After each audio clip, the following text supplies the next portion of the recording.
Well, ladies and gentlemen, welcome to another episode of Rimshots for Sean, brought to you by Barstools and Bandtalk. And I tell you, I keep getting guests from the West Coast. I have to go there. I got to visit. I've been out there, but it's been a while. And we have yet another one. I have my new friend, Mr. Kyle Atkinson.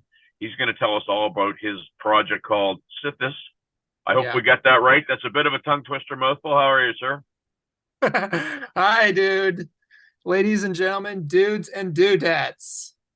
Nice. So tell me about this project. Before we started recording, you said that you wanted control of it. You were hiring people to kind of play on it. Uh, Tell me about the project. So it's Sithis. I kind of saw it as being a power metal band. The first song we had was kind of like like proggy, where it's like, I'm taking all of these different influences from Motley Crue to Judas Priest to Iron Maiden to Merciful Fate to Metallica to you know um, in Dream Theater, a lot of Yep. different influences, Stradivarius. So yeah, So when you sent me a link, and when I listened to it, Metallica was actually my first thought, and probably probably the Injustice for All era of Metallica, where there was a yeah, the lot of parts. prog, yeah, Is that a yeah, fair statement? yeah. That's a fair statement. Definitely that. You know, and there's the hook part. The chorus in particular, uh between the hammer and the anvil by Judas Priest, like the chorus is similar to that. Actually, I'll Yep. just say that right there. So So how did you go about recording this? Because I mean, it's common knowledge now, but anybody that doesn't know, when Metallica did Injustice for All, they did a lot of the recording in pieces, so that it wasn't full passes of the songs. It was pieces of the song. They would get them to a certain point. They'd punch in another part, etc. If you want to get technical. How did you go about doing this? Were they complete passes of songs? Did you put them together kind of in parts? How did that work? well, I remember, like, I got this drummer. He was also the co-founder for Sithis when I was in the Palo Alto, Menlo Park area, named Aiden, and he was like a very much a prog, like, metal kind of guy, and you know, he played drums on it, and he sent me the track. We did a demo before we did, this version, and he did recorded the drums in Palo Alto, and then we moved. So then, like, I found this singer up, back when, well, I was going to right by Sacramento. There's this other place called Roseville, and I found this singer named Nick, and he did the singing on the chorus and the bridge section. And then for the bass player, I got Summer Woods, because and she's in, like, Pasadena, LA area. So it was like it was very much like, I found all these people, put them on this song, and I'm the guitar player, and I do the vocals on the verse. So that's So in terms of the project, I mean, the song. I mean, what's the length of time it would take you to, I guess, put a song together when you're doing this? that depends. It kind of depends on what I'm working with. You know, Sometimes I, like, try to put things and they don't work out. Yep. It's it's kind of like, you know, people are too busy or whatever. There's all sorts of things. So in terms of this project, what are your plans with it? Are you going to continue to release songs? Are you going to try to do shows? It sounds to me a little bit like right now it's a recording project that maybe you want to do something with live. Is that a fair statement? I think what I want to do is probably record another song and then like start trying to do live gigs, Right. you know?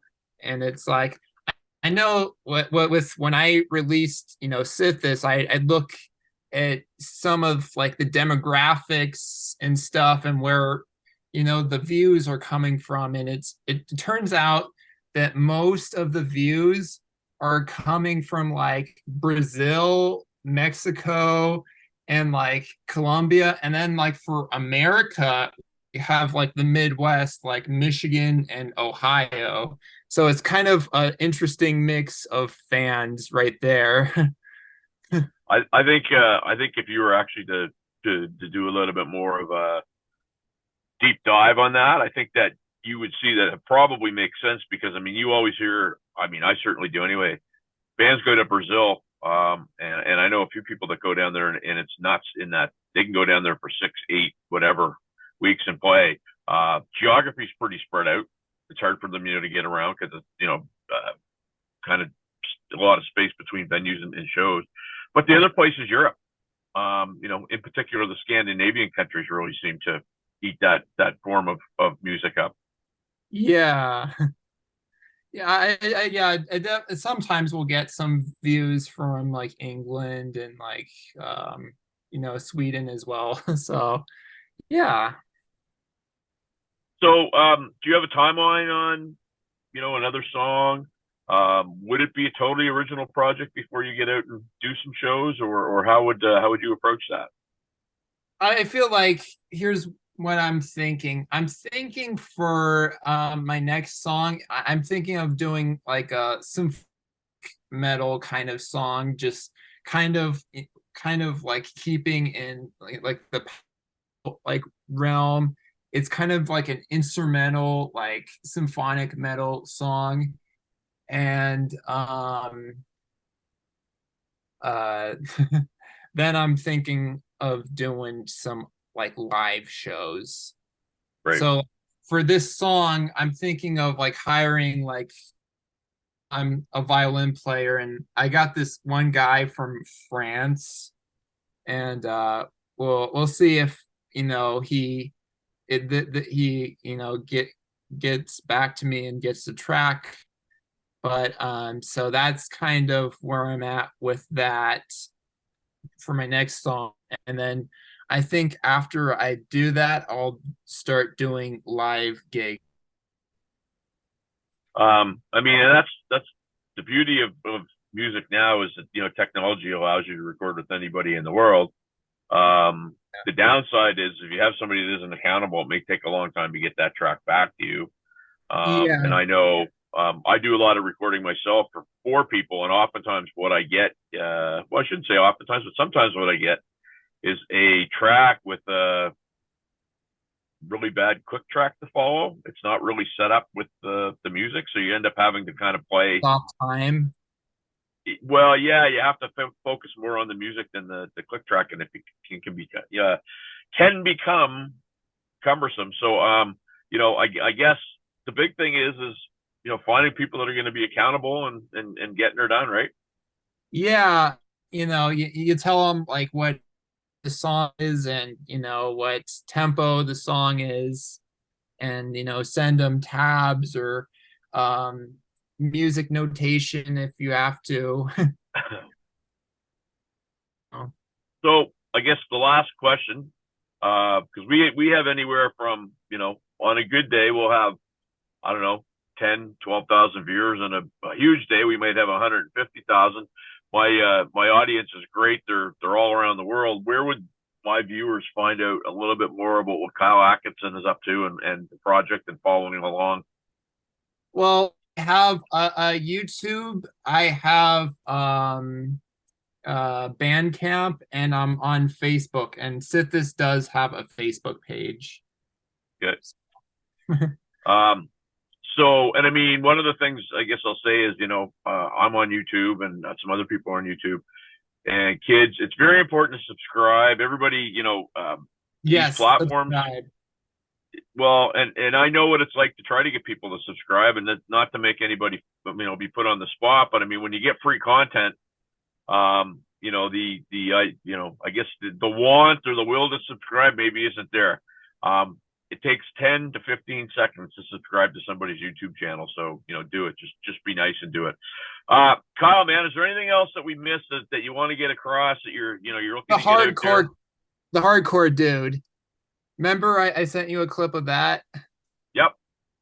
Yeah, so anyway, I want to give a shout out to Brandon Nichols, the hardcore dude, for putting Sithis at the end of his review video.